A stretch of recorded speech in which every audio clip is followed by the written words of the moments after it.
Good morning, you lovely people. We're gonna be pulling a little surprise off the trailer with the tractor here.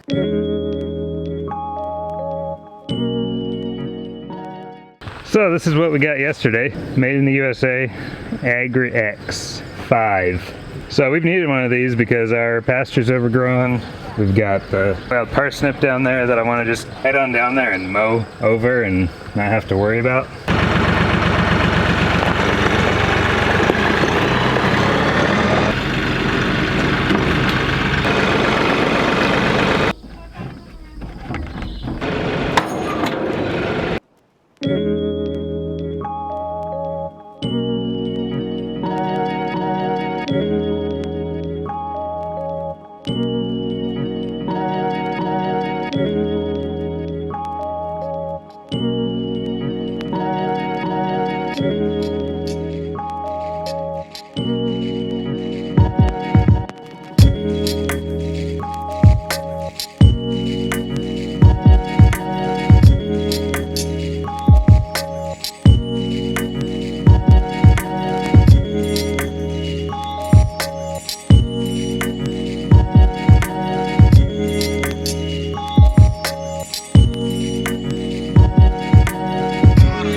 Alright, I'm pretty pleased with how that mower worked. It did what it was supposed to do, and that's all I could ask for. So I can confirm that the Coyote DK 5310 will handle AGRI X 5, no problem whatsoever.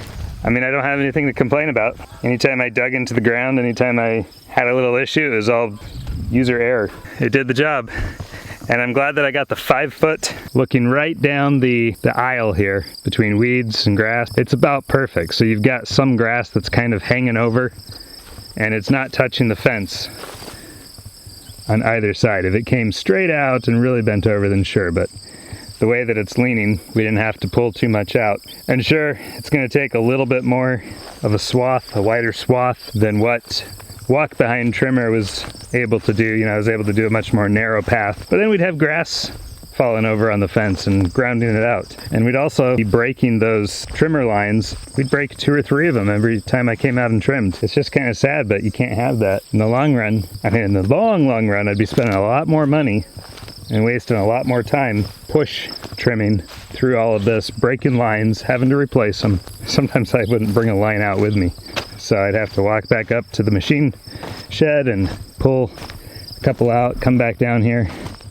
Once I broke 3 lines. So I went up to the machine shed after I'd already broken 3, and I just grabbed a whole handful. I just walked down here. I was mad because it's like, this is so dumb. That thing's supposed to be able to cut through a tree, they told me. Yeah, I don't think so. It can barely cut through a little woody stalk of weed. Anyway, we got the job done today that really needed to get done last night, but by the time I got the brush mower, I mean, it was dark, so I was definitely not coming out here trying to measure off where the sheep needed to be and get out here and mow in the dark, and especially if something had gone wrong. Then I'd be out here stuck in the dark trying to use a flashlight to fix it. So I didn't want the first time that I use this thing to be after the sun had gone down. So my plans for this brush mower now are, we're gonna mow behind the sheep and just kind of mow down what they have trampled and eaten through. Any weeds or stuff like that that they've left behind, we'll be able to mow that down. And I'm gonna mow down the south pasture. I'm gonna leave this up for them. I do not want to deprive them of any food, and they love to get in there and just forage. So it's like an ice cream buffet, as Jill Salatin says, for your sheep, and it truly is. I mean, they could not be happier. Then also going behind the sheep and mowing is going to help bring back lusher pasture next year. It's going to put more pressure on the weeds, and the grass is going to have more carbon for growth, and we are going to, hopefully in a year or two, we're going to see nothing but a grass field out here. No more corn. You know, I don't mind the wild lettuce, I don't mind the ragweed, I don't mind the buttonweed. Those are all big broadleaf plants that soak up a lot of energy. The sheep can eat that, and it's really good for them. But this, I don't want ragweed per se, I want this giant ragweed stuff right here. You know, they don't really like to eat it, but they will. And with that big old broadleaf there, that is really good for them.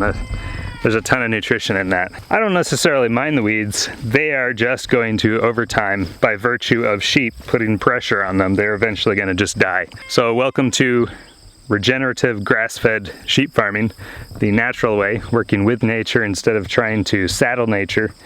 Oh, look at this, I've even got some oats out here. They are a really pretty plant, by the way. I love oats. Mixed in there with the, is this the alfalfa, I think? Yeah. My alfalfa's starting to flower. That's fine. We want it to flower, we want it to go to seed, we want it to replant itself. It's not the prettiest pasture you've ever seen.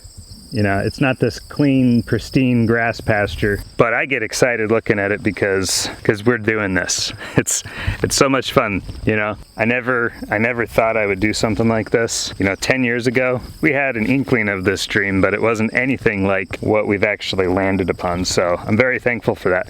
It's okay, they're all there. You're not lost. One of the sheep started freaking out because it realized it was all alone. So in here, it is a jungle in here. When they start to forage in here, you know, you can see these two sheep because they're on the edge, but you can't see any of the rest of them. Where are they? Well, they're in there somewhere. Loving life. They just cannot believe their luck in life that they get to live like this. Here's Fred.